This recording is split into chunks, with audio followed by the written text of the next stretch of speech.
사랑하는 성도 여러분, 사도행전 20장 23절에서 24절을 보면 읽을 때마다 항상 우리에게 감동을 주는 사도 바울의 신앙 고백이 나옵니다.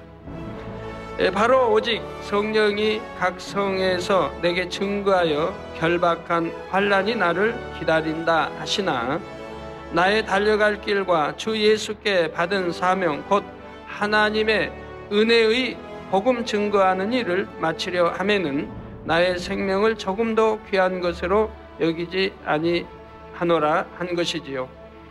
이것은 사도 바울의 중심에 참된 고백이었고, 이 고백대로 사도 바울은 순교에 이르도록 하나님의 은혜의 복음을 증거했습니다.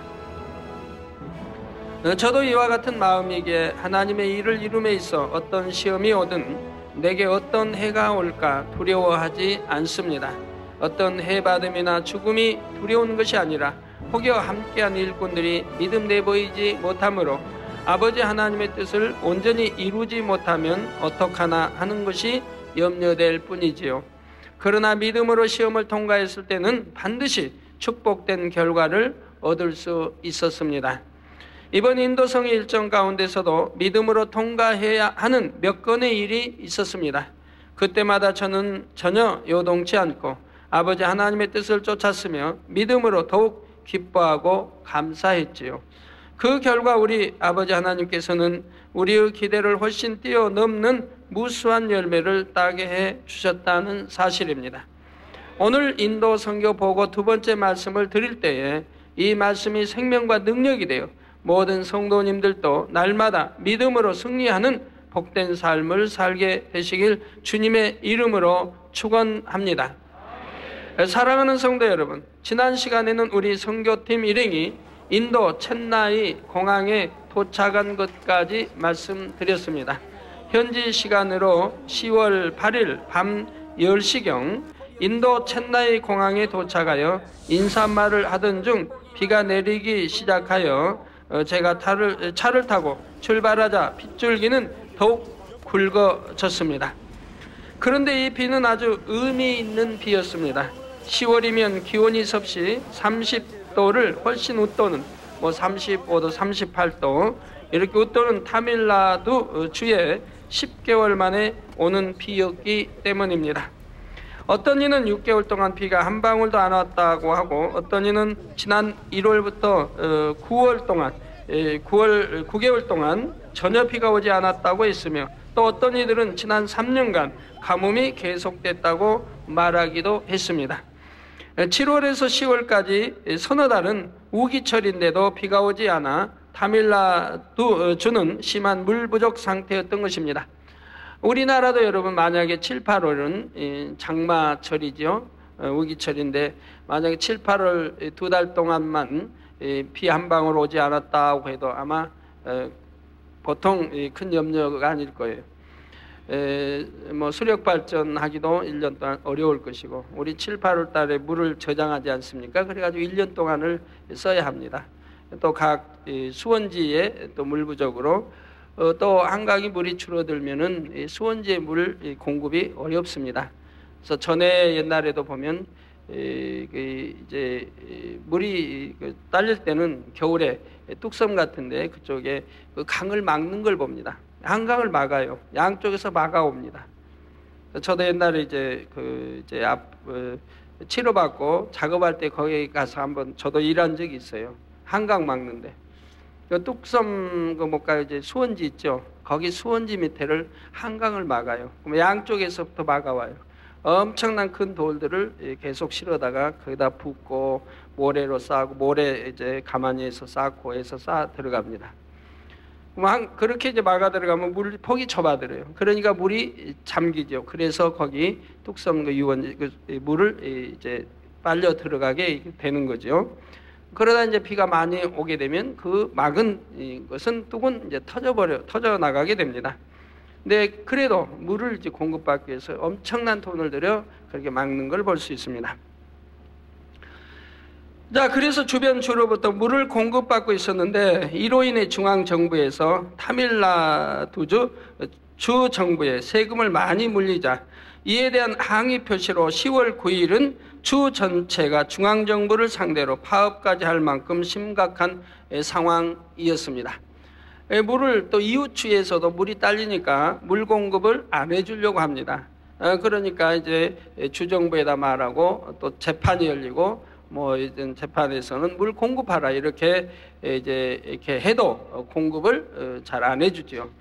그래서 여러 심각한 이웃주하고도 심각한 대립 상태에 있는 것을 볼 수가 있었고요. 저희가 도착해서 그 다음 날은 일제히 파업이 일어나서 차도 움직이지 않냐고 또 가게문도 다 닫아버리고 길거리에 그 사람을 이렇게 볼 수 없는 그런 상황인 걸 볼 수가 있었습니다. 그동안 물 부족으로 인해 얼마나 어려움을 당했는지를 알려주는 이 부분이죠. 심지어는 물 부족 때문에 자살하는 이런 일까지 생기고 또 화형식을 하는 사람을 2명씩이나 화형식했나 이런 일까지 벌어졌고요. 그런데 우리 선교팀이 도착하는 날 비가 내리기 시작했던 것입니다. 인도 현지인들은 오래도록 기다렸던 비가 내리는 것을 매우 기뻐했으며 축복의 비라고 고백하는 것을 들을 수 있었습니다. 그날 이후로도 성회 기간 동안에 매일같이 비가 내렸는데 이로 인해 현지인들 사이에서는 저를 레인맨, 비를 몰고 오는 사람이라 부른다는 소식까지 들려왔습니다. 비가 와도 토요일날 하루만 빼고는 저희 성회가 끝나고 다 이제 돌아갔을 때 밤한 11시경 이렇게 돼서 비가 오기 시작해서 다음날 그 새벽까지 비가 내리고 다시 먹고 이렇게 계속 되었던 것입니다. 자, 우리가 도착한 날부터 내린 비가 그 땅의 오랜 가뭄을 해갈해 나갔던 것입니다. 그러나 이러한 육적인 비는 앞으로 나흘간의 대성회를 통해 그 땅의 백성들의 영적인 목마름을 해갈하시고자 아버지 하나님께서 부어주실 은혜와 축복의 비에 비하면 서곡에 불과한 것이었습니다. 성도 여러분, 다음 날인 10월 9일 저는 현지의 상황에 대해 알게 되었습니다. 바로 며칠 전인 10월 5일 저희 교회 창립 주일 바로 전날 토요일입니다. 10월 5일 타밀나두주 주 수상이 강제 개종 금지 규정을 발표했는데 그 법령은 바로 대성회 첫날인 10월 10일 우리 성회하는 첫날 10월 10일 또 창립 20주년 옛날 20주년 10월 10일이 되기도 하고요. 이 10월 10일부터 적용된다는 내용이었죠. 이거 우연일치라고 할 수 있습니까? 도대체 뭐라고 해야 할 거예요?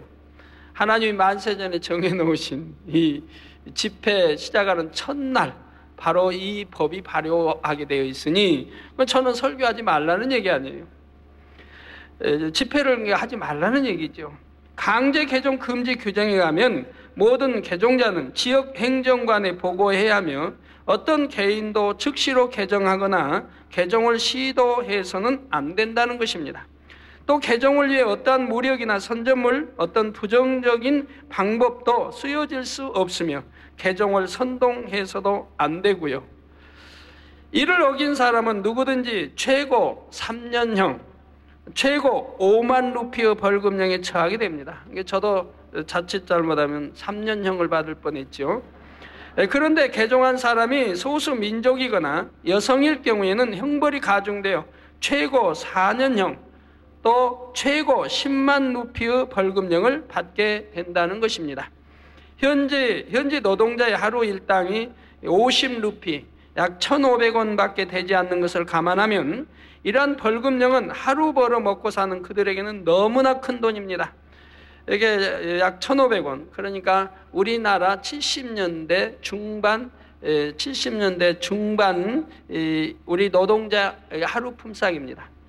70년대 중반 제가 하나님 이제 영접하고 그리고 이제 하나님의 섭리 가운데서 노동 일을 시작했죠. 물론 이제 그 당시는 몰랐는데 하나님이 내 건강을 하나하나 회복시키기 위해서 그런 일을 하도록 이렇게 주관하신 거죠. 그래서 노동 일을 했는데 제가 처음에 경남산업 이렇게 나갔는데 하루 일당이 1,400원이었습니다. 나중에 더 벌려고 하니까 이제 그런 경남산업 이런 것이 이제 경남 그러니까 건설회사 그런 거 아닌 이제 개인 단체의 이런 이제 거기에 이제 이렇게 같이 다니게 됩니다. 거기는 단가가 좀 셉니다. 그 대신 일도 세고요. 그래서 1,700원을 줬습니다. 일단 거기다 밤일을 하게 되면 이제 7시에 끝나는데 밤일을 하게 되면 한 2시간을 더 합니다. 그러면은 또 몇백 원이 붙어서 2,100원을 받게 됩니다. 힘이 들어도 밤일까지 대부분 하려고 하게 됩니다. 50루피는 약 1,500원, 노동자의 하루 그날의 일당이라 이 말입니다. 그러니 바로 10만 루피라고 하면은 어마어마한 큰 돈입니다. 50루피니까 500루피. 그러면 10일 이제 노동일이죠. 그럼 이제 5,000루피, 100일, 5만 루피, 1,000일, 10만 루피, 2,000일. 2,000일 동안 일을 해야 받는 품삯, 그걸 벌금으로 물어야 한다 이 말입니다. 그러니까 너무 아예 참 법을 어기지 못하도록 혹독하게 정해놓은 법인 걸 볼 수가 있습니다. 또한 스스로 개종한 개종자나 종교 지도자로서 개종에 참여하는 모든 사람들은 그 기간과 함께 개종 사실을 지역 행정관에게 알려야 합니다.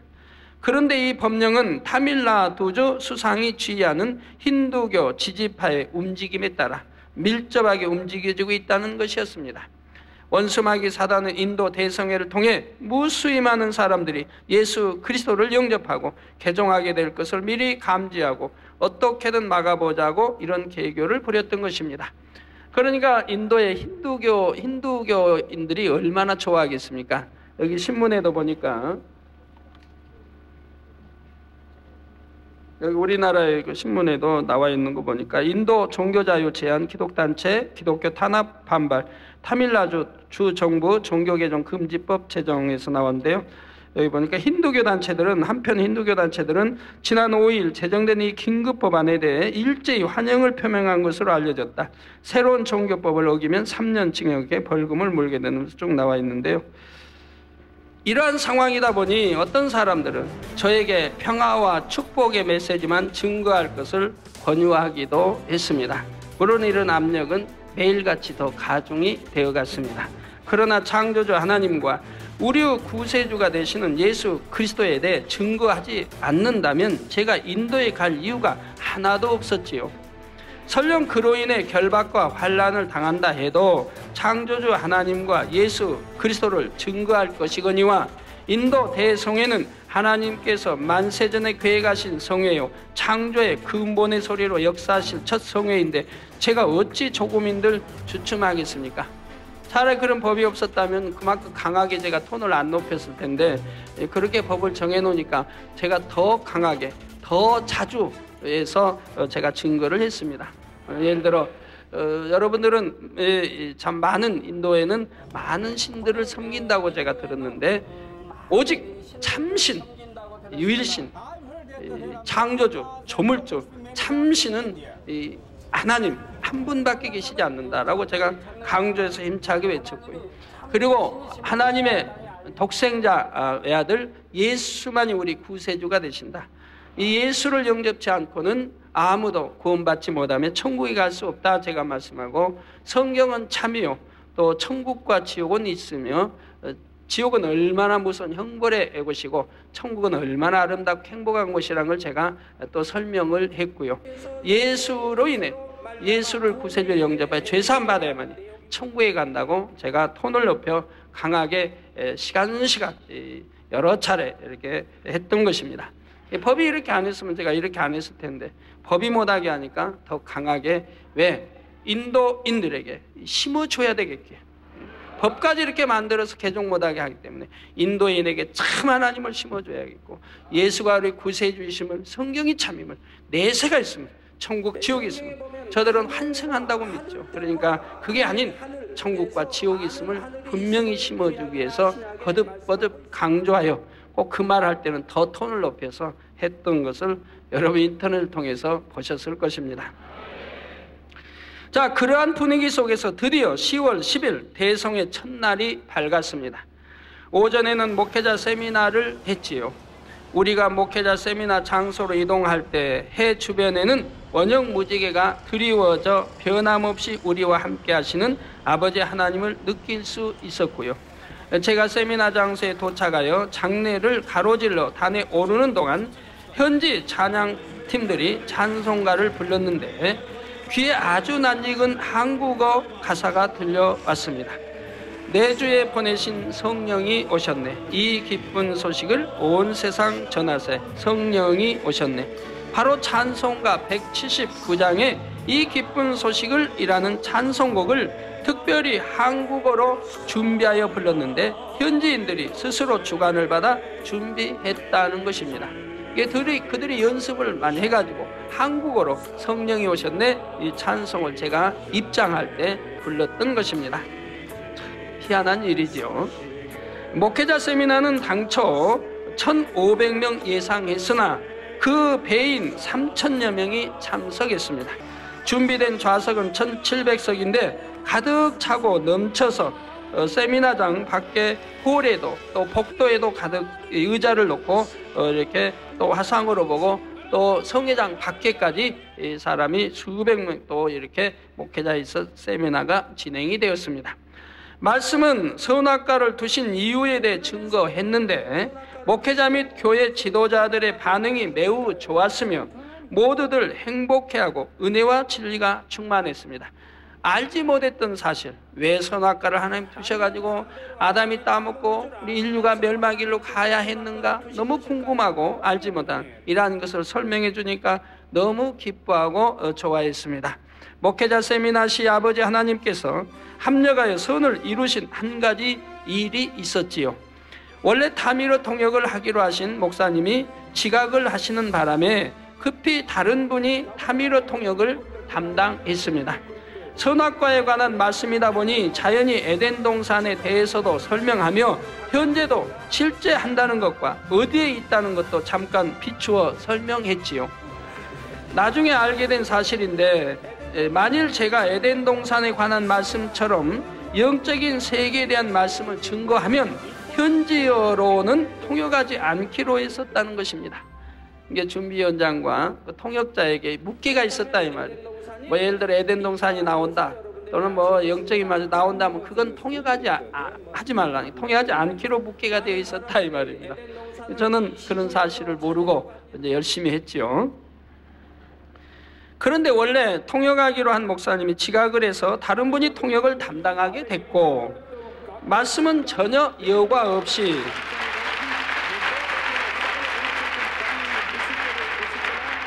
말씀은 전혀 여과 없이 통역이 되어 나갔지요.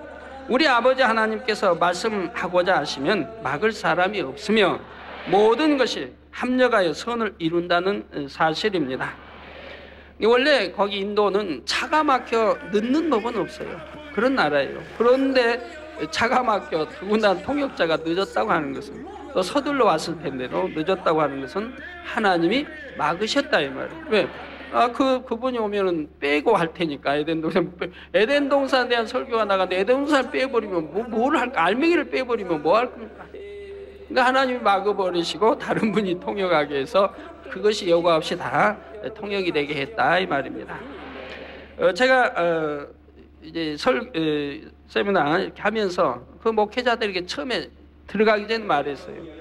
에덴 동산이 실존 현재도 있다고 믿으시는 분들 거수해 보시라고 했더니 대부분이 손을 들으셨어요. 그 다음에 에덴 동산이 현재 없다고 생각하시는 분은 거수해 달라고 했더니 거수한 분을 저는 못 봤어요. 그러면 그분들도 믿고 있다 이 말은 성경에 있는 그대로 에덴 동산이 현재도 있다는 걸 믿고 있다 이 말이에요. 그렇기 때문에 그 믿고 있는데 지구상에서 찾을 길이 있느냐 이 말이에요. 사막지대나 중동이나 메소포타미아 입구에서나 찾을 수 있겠느냐. 그러니까 항상 궁금해한다. 그래서 제가 살짝 성경을 비춰줬어요. 바로 사도 바울이 셋째 하늘 나오는 거 셋째 하늘 그리고 낙원에 간 걸 이렇게 비춰줬어요. 그러면 셋째 하늘이 있으면 바로 둘째 하늘도 있을 것이고 첫째 하늘도 있을 것이고 우리가 사는 이 하늘을 첫째 하늘이라고 하고 우리가 장차 천국에 가서 살 이것을 셋째 하늘이라고 하니 그 다음에 남은 게 어디예요? 그렇게 해서 다 힌트를 줬어요. 그러니까 그분들이 다 깨달아 알지요. 제가 말하지 아니해도 깨달아 알지요. 그리고 은혜가 충만한 걸 볼 수가 있었습니다. 하나님은 교묘하게 이렇게 해서 다 증거하도록 하신 것을 볼 수가 있습니다. 이렇게 목회자 세미나를 마치고 저녁 6시 무렵 아버지 하나님께서 만세전에 교회 가사 때가 참에 이루게 하신 대성회를 인도하기 위해 기대와 설렘으로 말이나 해변으로 향했습니다. 대성회 장소는 숙소에서 차를 타고 약 15분 정도 거리에 있었는데 3층 높이에 가로 45m인 거대한 단은 멀리서도 보였고 성회 장소는 여러 개의 조명탑으로 환히 불이 밝혀져 있어서 멀리서도 아 저곳이구나 하고 알 수가 있었습니다. 이게 너무 단이 이제 3층 높이니까 3층 높이에서 쫙 뒤를 보게 되죠. 뒤를 보게 되면 그래도 끝이 안 보여요. 끝이. 그래서 여러분 오늘 신문 나왔죠? 인도성에 신문 나왔는데 보시면 뭐 얼마나 어마어마한 파가 모였습니까?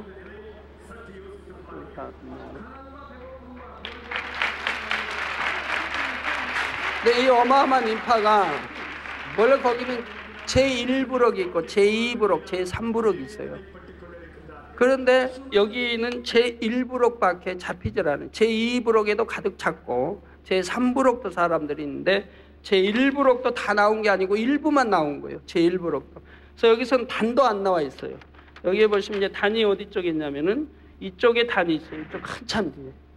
이게 단이 안 나와. 단 또 오른쪽에 성가대가 있어요. 또 단 뒤쪽에 성가대가 있어요. 그런데 거기도 안 보여요. 그리고 단 뒤로도 사람들이 차 있고요. 단 좌우로 다 차 있는데 그게 다 안 나온 거예요. 단 자체가 안 나왔어요. 그리고 여기 중앙만 나왔는데도 이렇게 그리고 요 뒤편 이쪽 사이 뒤편에서 모래사장 그 바다 쪽 여기도 나오지 않고요. 그런데도 이렇게 어마어마한 인파이니 이게 전체적으로 찍었다면 참 가히 여러분들 놀라실 수밖에 없죠. 근데 카메라나 비디오로는 이 넓은 것이 잡히질 않아요. 그러니 얼마나 많은 인파가 모였다는 거 알 수 있죠. 제가 출발 전에 누차 말씀했죠. 여러분 참석하지 못하셔도 인터넷을 통해서라도 보시면 사람 구경만 해도 행복하다. 태어나서 처음 그 많이 보는 사람 구경. 인산이네. 그래서 끝이 보이지 않을 것이니까 사람 구경만 해도 제가 했는데 제 말 맞았잖아요. 끝이 3층 높이에서 봐도 끝이 보이질 않는다 이 말이에요. 예, 그래서 성회 시작 전부터 벌써 많은 사람들이 모여 있었지요. 성회 첫날에는 설교 전에 평화의 상징인 비둘기를 날리는 행사가 있었습니다. 근데 그분들이 또 감사하게도 우리 창립 20주년이 10월 10일이란 거 알고 그날 첫 집회 열리니까 우리 창립 20주년을 축하해 주기 위해서 비둘기를 날린 겁니다. 그리고 풍선도 날렸고요. 보통 이 비둘기들은 희귀 본능이 있어서 풀어 날리면 원래 있었던 것으로 돌아갑니다. 그런데 신기하게도 그날 비둘기 중에 여러 마리가 다른 데로 가지를 않고 단 주변에 있었으며 그중 한 마리는 제 손에까지 오게 되었습니다. 비둘기를 날렸어요. 다 날아가 버렸는데 한참 있다가 비둘기 한 마리가 제 손에 날아오는 거예요. 제 손바닥에 딱 날아오는 거예요. 그래서 한참을 앉아 있어서 제가 손으로 쓰다듬고 머리 온몸에 쓰다듬고 이렇게 해줬어요. 그래도 안 날아가고 아주 친한 친구처럼. 그러다가 이제 제가 이제 날리려고 이렇게 하니까 제 어깨로 가서 앉아서 제 귀에다 대고 열심히 무슨 말을 하고자 하는 것처럼 이렇게 들렸습니다. 그러니까 보고 이제 언론이나 이런 데 와서 막 이제 사진을 찍고 막 하니까 이제 다른 분이 옆에서 이렇게 치우려고 이렇게 하니까 손이 오니까 날아가는 걸 볼 수가 있었습니다. 제 손이 가면 안 날아가는데 그것도 참 신기하죠. 그리고 나서 제가 설교하러 이제 단에 나가니까 비둘기가 3마리가 와서 단 앞에 앉는 겁니다. 단 쪽 앞쪽에. 이게 바로 제가 설교 다니는 앞쪽에 3마리가 앉더니 나중에 또 한 마리가 또 와서 4마리가 앉아서 설교 끝날 때까지 그리고 환자기도 할 때까지 그리고 또 간증이 끝날 때까지 날아가지 않고 시종 성도 제가 바라보는 성도편을 바라보며 또 제 설교도 들으며 이러면서 4마리가 시종 앉아 있었습니다.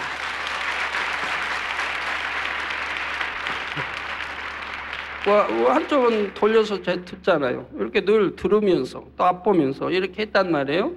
몇 시간을 그랬다면 몇 시간을. 근데 비둘기도 무슨 자리 다툼하는지 처음에 3마리가 딱 앉았는데 1마리가 오니까요. 그거에 또 못 앉게 하려고, 못 앉게 하려고 쫓으려고. 그래서 나중에 이제 안 쫓고, 그러니까 4마리가 나란히, 1마리는 좀 떨어져 가지고 해서 이렇게 그 몇 시간을 경청하는 거 보았습니다. 이것도 참 하나님이 너 인도성에 가면 신비한 일들을 벌이라 하더니 또 신비한 일들이지요. 원래 이제 거기 그 인도의 비둘기들은 사람을 멀리 한답니다. 좋아 않는데, 가까이 좋아 않는다는데 그렇게 날아가지 않고 있는 것을 보았습니다. 또 한 말씀이 증거되는 동안에도 단상 앞에 4마리의 비둘기가 줄지에 앉아 자리를 뜨지 않는 것을 볼 수가 있었습니다. 인도성에 가기 전에 아버지 하나님께서 신비한 일로 역사하시겠다 말씀하셨는데, 이 비둘기 사건은 참으로 신비한 일이었고요. 그 외에도 또 신비한 일들이 자꾸 생겨납니다. 자, 분명 우리 아버지 하나님께서 직접 연출해 주신 일임을 느낄 수가 있었습니다. 그런데 첫날 성회에는 개종 금지 법령과 관련하여 제가 불법성 발언을 하지 않는가 감시하기 위해 경찰들이 참관한다는 소식이 들렸습니다. 또 제 설교를 녹음한다 했고요. 그럼에도 저는 어떤 주저함도 없이 창조주 하나님을 강하고 담대하게 증거했습니다. 또한 말씀을 듣는 중에도 다리에 힘이 오면 휠체어에서 일어나 걸어보십시오. 믿음대로 될 것입니다 라고 했었는데, 그 말이 떨어진 그 순간 바로 역사가 나타났습니다. 교통사고로 1년 동안 걷지 못하던 한 소년이 일어나 걷게 된 것입니다. 또 설교 중에 아랫단으로 나와 걷는 장면을 인터넷을 통해 여러분도 보셨을 줄로 압니다. 또 그 외에도 또 다른 분들이 또 일어나 걷고 이렇게 그렇게 했던 것입니다. 이게 말의 그 소리, 근본의 소리 그대로 보장되는 걸 볼 수가 있었고요. 저는 하나님이 참신인지 아닌지, 전지전능하신지 그렇지 않은지, 하나님이 어떻게 역사하시는지를 직접 보여드리겠다고 담대하게 선포했습니다. 그리고 오늘보다는 내일, 내일보다는 모레, 그리고 넷째 날 끝날에는 더욱 놀랍고도 크신 하나님의 역사를 보게 될 것이라고, 4일 동안 하나님의 신비한 능력을 보게 될 것이라고 담대히 말했던 것입니다. 심지어는 제 말이 조금이라도 거짓이라면 제게 돌팔매질을 해도 된다고까지 말했지요. 그러나 그런 일은 결코 생기지 않을 것이라고 또 제가 말했습니다. 왜요?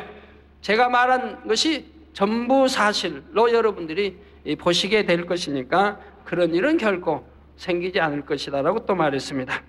이처럼 믿음으로 강하고 담대하게 마음껏 외친 것을 우리 아버지 하나님께서는 참으로 기뻐하셨습니다. 우리 아버지 하나님께서 기뻐하셨다면 그 다음은 어떻게 되었을까요?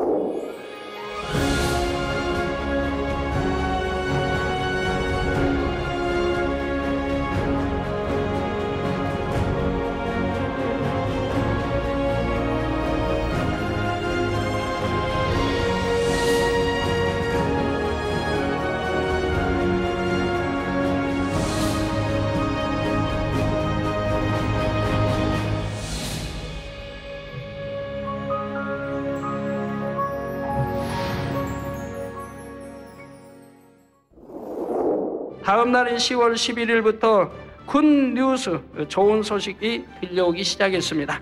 물론 첫날 성회 때도 많은 이들이 치료받아 아버지 하나님께 영광을 돌렸지요. 준비위원장님을 비롯하여 현지 목사님들은 인도 기독교 사상 첫날 그처럼 많은 인원이 모인 것은 처음이라며 성회의 성공적인 결과를 예감하며 좋아하셨습니다.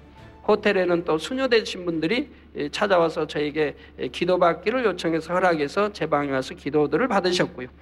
둘째 날 새벽에도 많은 비가 내려 오래도록 가물었던 그 땅을 다시금 적셔 주었습니다. 둘째 날 들려온 좋은 소식이란 2가지로, 한 가지는 성회를 회방하는 사람들이 준비위원장님과 우리 한정희 선교사를 상대로 걸었던 소송이 바로 그날 고등법원에서 기각됐다는 것이었습니다. 그리고 이 사건으로 인해 정부의 고위층까지 다 알려지게 되고, 이제 그 고위층에서 못마땅해 하는 이 법이 만들어진 것에 대한, 그러며 고위층들도 우리의 이 성회를 주시할 수밖에 없도록 하나님이 역사하셨다는 겁니다. 우리 다 성회 다 끝나고 이제 월요일 날 환송식 할 때 많은 분들이 말하는 걸 봤습니다. 주 정부에서도 그렇고 고위층에서도 그렇고 우리 이제 선교 끝난 걸 보고 너무 은혜로웠다. 그리고 너무 질서 있게 잘 끝났다라고 다 좋아했다고 이런 소식들을 들었습니다. 자, 그래서 고등법원에서 기각됐고요. 또 한 가지는 바로 그날 개종 금지 법령을 반대한다는 내용의 첸나이 지역 비숍 총회장들이 낸 성명서가 신문에 실렸다는 것이었고요. 움츠려 있던 현지 목사님들도 힘을 얻어 나가고 있었던 것입니다. 그리고 세계 또 언론이 일시에 또 이 보도를 했고요. 우리나라에서도 했던 것을 볼 수가 있습니다. 대형 성회를 치를 때마다 경험했던 바와 같이 원수마귀 사단이 방해하면 할수록 하나님의 역사는 크게 나타났습니다. 그러기에 둘째 날 그 소식들을 접하면서 앞으로는 과연 아버지 하나님께서 어떻게 역사하실까를 기대하는 마음으로 두 번째 성회를 인도하기 위해 나섰습니다.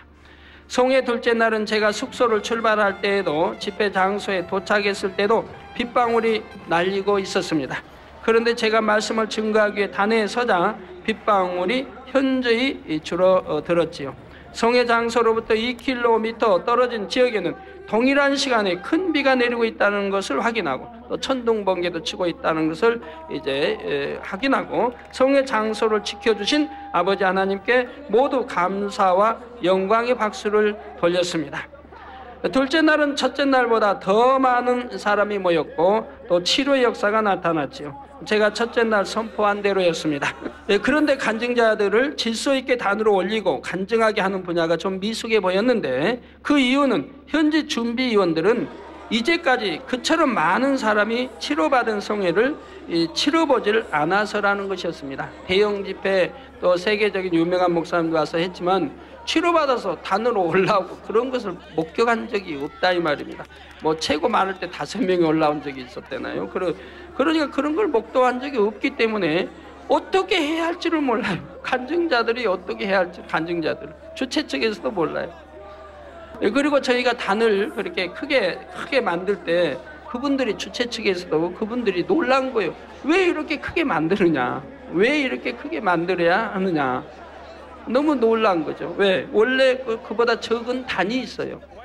근데 그 단은 사용하지 않고 우리는 더 넓혀가지고 사용하니까 그것도 이해를 못하는 거예요. 그 좁은 단은 이제 제가 끝나고 이렇게 둘러보면서 가보니까 거기 제1블록에 절반짜리가 단이 있어요. 그래가지고 그 뒷면은 이제 바다 쪽 모래사장인데 그쪽은 아예 사람이 안 가는 걸로 생각하고 그 앞쪽에만 이렇게 모이는 거예요.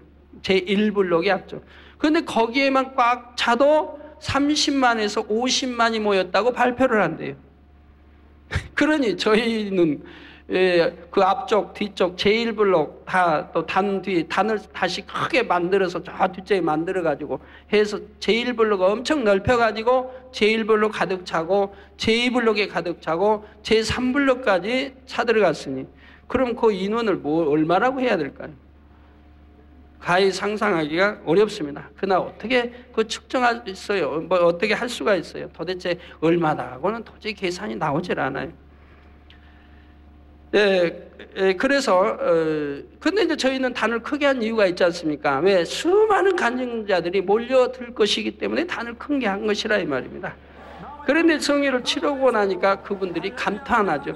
바로 이거였군요. 이렇게 수많은 사람들이 치료받아 단으로 올라올 것은 상상도 못했다 이 말입니다. 그러니 얼마나 기뻐하겠어요. 그분들이 전부 일어나가지고 그냥 제가 기도할 때 일어나가지고 구경하느라고 왜? 기도받아서 막 노남시 막 올라오니까요. 막 지팡이 버리고 올라오고 막 뒤뚱뒤뚱 그 못 건 사람이 거기까지 올라오니까 신기하죠. 비 오는 날도 그렇게 비가 오는데도 이분이 손을 그냥 들고 외국인도 그렇고 얼마나 좋아하는지 몰라요. 그리고 그거 구경하려고 치료받은 사람 무더기로 막 올라온 거 구경하느라고 얼마나 행복해 하신지 몰라요. 자, 그래서 이제까지 그처럼 많은 사람 치료받은 성회를 치러보지 않아서라는 것이었고요. 그럼에도 둘째 날 성회도 은혜와 성령이 충만한 가운데 잘 마쳐지게 되었지요. 성회 셋째 날인 10월 12일 낮에는 해 주변의 원형 무지개와 그 밑에 진한 일자 무지개를 보여주셨습니다. 아버지 하나님께서는 우리와 함께 하고 계심을 거듭거듭 나타내 보여주셨던 것입니다. 일자 무지개 얼마나 선명해요. 원형 무지개. 원형 무지개 보이죠? 저희는 뭐 가는 곳마다 이렇게 아버지가 원형 무지개, 일자 무지개, 희한한 무지개, K자 무지개, J자, 즉 지저스 머리 글자 J자 무지개 보여주십니다. 제가 하나님이 내가 너희와 함께 한다고 하는 바로 증거이죠. 그래서 거듭거듭 나타내 보여주셨던 것입니다. 지나고 보니 아버지 하나님께서는 셋째 날 낮에 그처럼 선명한 무지개를 보여주신 것은 그날 밤에 어떠한 일이 있다 할지라도 하나님이 함께 하신다는 사실을 더욱 굳게 믿을 수 있도록 하시기 위함이었습니다. 아버지 하나님께서는 셋째 날 밤 성회 시 특별한 일을 연출하실 계획을 가지고 계셨던 것이지요. 그날따라 순서 담당자들이 너무 충만하여 너무 많은 시간을 사용하므로 설교가 예정 시간보다 25분이나 늦게 시작되었습니다. 제게 주어진 설교 시간이 25분이에요. 통역이 2번 되니까 그러니까 50분 다 해서 75분이에요. 설교 시간이.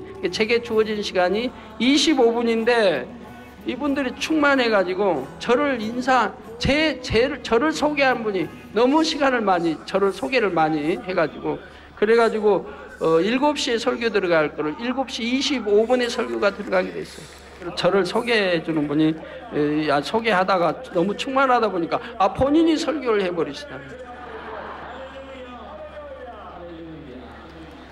저는 뒤에 앉아서 얼마나 애가 타는지 1분이 너무너무 저에게는 중요한데 소중한데 이 시간을 제가 계속 까먹고 그러니까 다른 목회자들도 중에 안타깝죠. 그냥 내로라고도 못하고 내로시라도 못하고.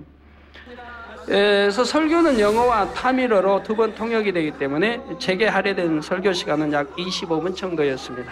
그런데 25분이나 늦게 시작되었으니 급한 마음으로 예수가 왜 우리 구세주가 되시는가를 증거하고 있었습니다.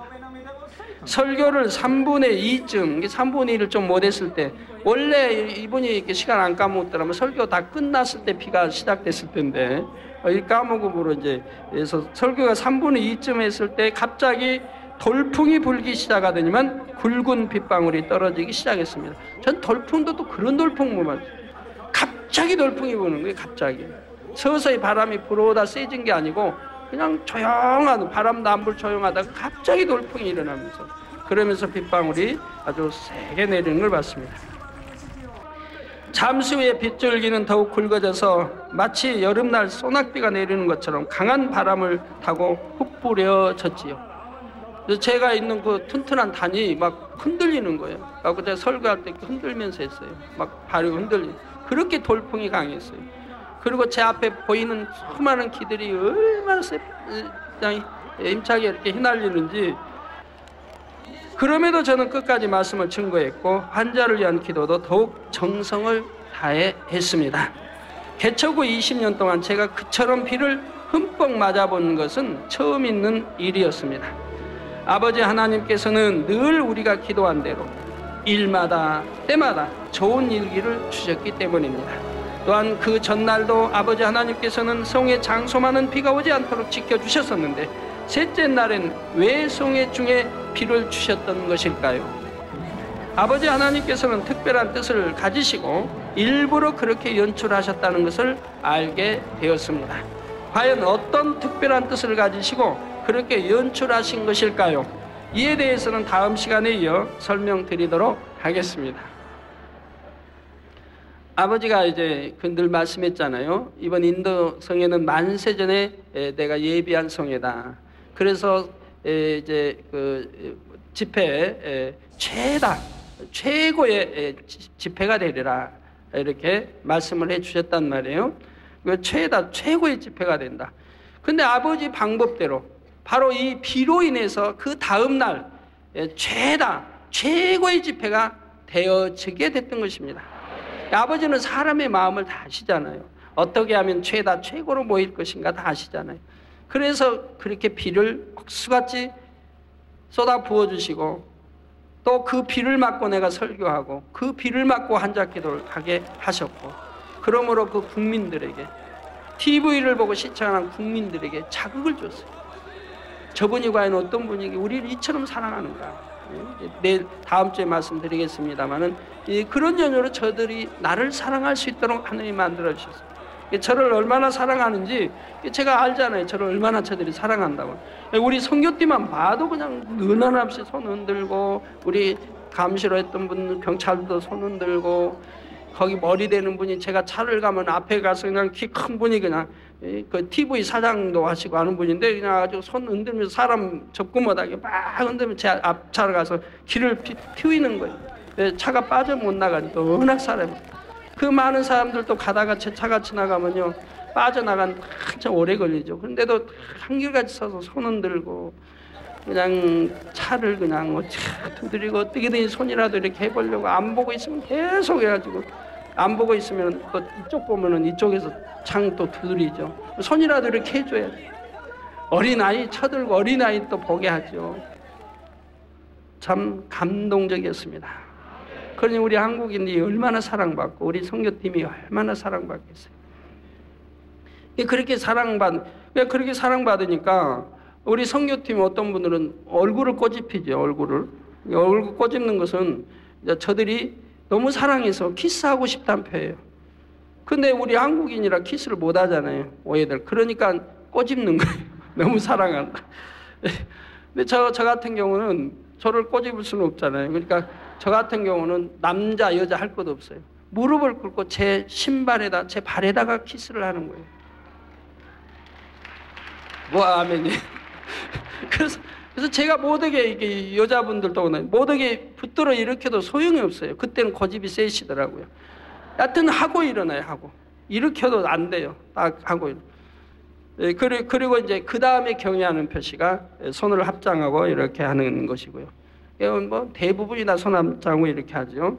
그래서 얼마나 저를 사랑한다는 걸 알 수가 있었고, 끝날은 더군다나 말할 것도 없고요. 그래서 제가 저를 사랑하니까 이럴 때 내가 한국을 좀 더 사랑스럽게 심어줘야겠다는 마음이 와가지고 한국 자랑을 막 했지 않습니까? 그랬더니 저를 사랑하니까 너무 좋아가지고 한국 자랑하면 막 박수치고 그냥 너무 좋아하는 거예요. 그래가지고 제가 한국을 어떻게 자랑했냐면은 88년도에 우리 한국에서 올림픽, 세계 올림픽이죠? 세계 올림픽이 열렸다. 그때 우리 한국이 10위권 안에 들었다. 그랬더니 좋아가지고 박수치고 그냥 너무 좋아합니다. 그 다음에 이어서 또 우리나라에서 이제 금년에 월드컵이 열렸다. 그런데 우리 한국이 4강이 들었다. 그랬더니 또 박수치고 너무 좋아하시다. 과연 어떤 특별한 뜻을 가지시고 그렇게 연출하신 것일까요? 궁금하시지만 한 주만 더 참아 주시고요. 결론을 말씀드립니다. 사랑하는 성도 여러분, 이사야 55장 9절에 아버지 하나님께서는 하늘이 땅보다 높음같이 내 길은 너희 길보다 높으며 내 생각은 너희 생각보다 높으니라 말씀하셨습니다. 그리하여 하나님께서 이루시는 일은 간혹 사람의 생각과 반대되게 보이는 경우도 있지요. 그러나 결과를 보면 우리 아버지 하나님께서는 사람의 생각을 몇 단계 뛰어넘는 놀라운 지혜로서 뜻하신 일들을 이루신다는 사실입니다. 송해 셋째 날 많은 비를 허락하신 것도 짧은 기간 동안 더 많은 영혼을 구원하시기 위해 아버지 하나님께서 특별히 연출하신 일이었고요. 그러니까 제가 출발 전에도 아버지 늘 그런 말씀했어요. 내가 만세 전에 예정엔 이제 집회고 정해놓은 집회고, 그래서 아버지가 틀을 정해서 그 틀 안에서 진행이 되겠다고 말씀했습니다. 아버지가 정해놓은 틀 안에서, 그 틀 안에서 진행이 되되 내 개체로서 마음껏 하라. 그건 아버지가 정해놓은 틀 안에서 환경과 상황을 아버지가 다 조성하시겠다. 그건 아버지 소관이다 이 말. 그리고 이제 그 외에는 네 개체적으로 마음껏 하라고 이렇게 말씀을 했습니다. 그런 말씀이 떨어지면 분명히 무슨 일이 생긴단 말이에요. 그러면서 염려하지 마라, 근심하지 마라를 매주 해주신단 말이에요. 그래서 무슨 일이 분명히 있긴 있는데 그러나 염려 근심은 뭐 안 하죠. 아버지 섭리와 뜻 가운데 돌아갈 거니까. 그랬는데 피의 연출도 그렇게 되어진 걸 봅니다. 그래도 비가 그렇게 오니까 왜 오는지는 모르기 때문에 왜 염려가 안 되겠습니까? 아버지 염려 근심 걱정하지 말라고 아버지 뜻인 줄 알면서도 염려가 되지요. 그래서 설교할 때 비가 그렇게 오면 노트가 젖어버리잖아요. 노트에 이렇게 또 이게 글이 다 물이 닿으면 다 번져버리는 거예요. 딱 안 보이게 되죠. 그러니까 이제 3분의 2도 채 안 했는데 이게 비가 오니 어떻게? 그래서 그것도 또 참 염려가 되죠. 지금 이것도 안 보이는데 이거 비, 그칠 비는 아니고 계속 쏟아지고 바람이 여전히 불고 뒤에 스크린이요 대형 스크린인데 그것도 넘어지면 그 단에 있는 주의종님들이 얼마나 외국인들고 많이 다치겠습니까? 이게 또 있죠. 그러나 뒤를 근다고 돌아보기도 그렇고 그래서 그런 속에 지금 설교를 하고 있는 거예요. 그러다 나중에는 뭐 노트 아니고 접어 닫고 그냥 해버렸습니다만 저는 원래 노트 없이 설교하는 게 제 특기예요. 그래서 80년도만 해도 노트 없이 했어요. 근데 이제 지금은 노트를 하는 게 너무 많이 이제 시간도 준비할 시간도 없지만 이제 방송 나가, TV 나가, 인터넷 나가 하기 때문에 단어라도 하나 이렇게 틀리면 안 되겠기에 노트를 해서 이렇게 하게 됩니다. 그러나 80년대만 해도 그냥 노트 없이 그냥 하나님 말씀만 기록해서 주로 이렇게 했었는데요.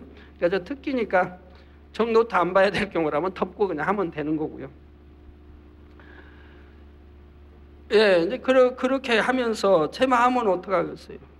제일 염려되는 게 여러 이제 방송, TV 방송이 중단될까봐 염려가 됩니다. 비가 그렇게 오면은 기계들이 물이 들어가니까 또 마이크 모두 물이 들어가잖아요. 그러니까 기계들이 망가지니까 그들이 중단을 요구하고 끊어버릴 수밖에 없는 것이고 또 합선되고 여러 가지 상황을 고려한다면은 TV 중계가 끊어질 수도 있다. 방송도 그렇고 또 불빛도 나갈 수 있고 여러 상황이. 거긴 또 불도 전기도 약한 곳인데 근데 그런 것도 이제 염려로 순간에 다가오지요. 그러다가 얼른 지우죠. 아버지가 지켜주실 테니 내가 염려할 필요가 뭐 있냐 생각하면서 또 설교를 이제 하게 되죠. 이제 전기 또 합선될까봐 염려가 되죠. 그 전기선들이 여기저기 수없이 깔려 있는데 이게 또 합선되면 곤란하잖아요. 사람 이제 다칠 수가 있는데 이제 합선되면 문제가 생기죠. 비에 흥건히 바닥이고 다쳐져요. 그런 것도 있고요. 그런데 비는 그칠 뭐 생각도 안 하고 여전히 천둥번개도 그러니까 이제 제가 이제 설교하면서 마음 이제 기도를 하죠. 비야 멎어라, 멎게 하라, 멎어라. 안데도 안 멎잖아요. 그러니까 마음에서 저도 참 그런 마음이 좀 있었나 봐요. 그런 경우에 또 사람은 술렁술렁 지금 가쪽에서 술렁술렁하죠. 일어나서 가려고 하는 이런 게 보이죠. 그러니까 제가 이런 비에 이렇게 여러분들 요동하시면 되겠느냐고 제가 이제 그랬죠. 우리가 믿음으로 승리하자고. 그래서 하나님의 아버지 영광을 보자고 했더니 다 잠잠해지고 요동하지 않는 것을 볼 수가 있었습니다. 네, 이제 그런 이제 상황이기 때문에 제가 이렇게 설교하면서도 이제 그래서 비가 멎어라 해도 순종을 안 해주니까 천사들이 그래. 그런 경우는 처음 제가 당하는 경우거든요. 제가 그렇게 비 오지 말라고 안 왔고 여러분이 뭐 20년 동안 보았지만은 다 했는데 이건 순종 그런 억수가 순종도 안 하니 얼마나 마음이 타겠어요. 나중에는 양다리 힘이 빠지더라고요. 이걸 내가 어떻게 환자 기도까지 저들을 붙들어 놓고 할 것인가 이렇게 하지만 나는 그래도 하리라 하고 끝까지 하는데 이제 그 속에서는 막 애통이 나오는 거죠. 막 그 자리에서 주저앉아서 엉엉 울어버리고 싶은 이제 그런 심정이죠. 눈물 보여도 안 되겠고 마음이 저기에도 안 되겠고 그래서 변함없이 이제 믿음 가지고 이렇게 설교하고 환자 기도를 이제 하게 됐습니다. 그 설교 끝나고 이제 호텔로 돌아와서 즉시 이제 아버지 앞에 기도하기 시작했죠. 왜 아버지 이렇게 비를 허락하셨습니까? 아버지 뜻일진데, 뜻이 분명히 아버지 뜻일진데, 그러나 제가 답답하니까 이렇게 알려달라고 기도를 했어요. 그랬더니 설명을 쭉 해주시더라고요. 왜 아버지가 만세전 비도 오도록 이렇게 섭리했는가를 다 알려주시더라고요. 알려주시고 하나도 사고 나지 않게 내가 지켜줬고, 네가 뭘 염려하느냐, 이제 내일을 보라 그렇죠. 내일을 보라. 내일이 어떻게 되는가 보라. 얼마나 많은 이제 사람 또 이렇게 그리고 다 반전 역전된다. 역전이 이제 반전이라고 이렇게 하시면서 내일 이제 아버지가 크게 영광을 받으신다. 내일 크게 역사하실 거. 그래서 네가 기뻐하고 아주 행복해. 이런 걸 쭉 말씀해 주세요. 그래서 이제 안도를 했죠.